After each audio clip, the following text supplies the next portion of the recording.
ဒါကတော့ကျမယောက်ျားအတွက်ညစာပြင်ဆင်ပေးထားတာပဲဖြစ်ပါတယ်။အရင်ဦးဆုံးပကံလေးကိုကျမကသူ့အတွက်ဆက်လက်တုပ်ထားတာလေးထည့်မယ်ပေါ့နော်။ဒီ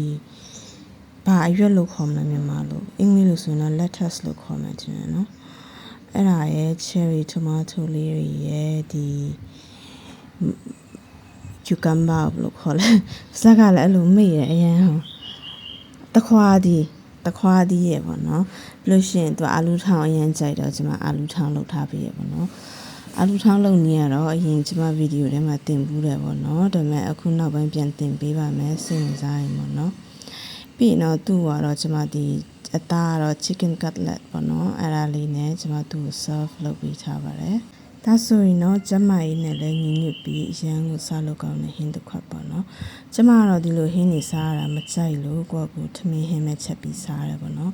ဒါကတော့သူ့အတွက်ကိုတည်တံ့ပြင်ထားပေးတဲ့ဟင်းပေါ့နော်ဗီဒီယိုလေးကိုအဆုံးထိကြည့်ရှုပေးတဲ့အတွက်ကျေးဇူးတင်ပါတယ်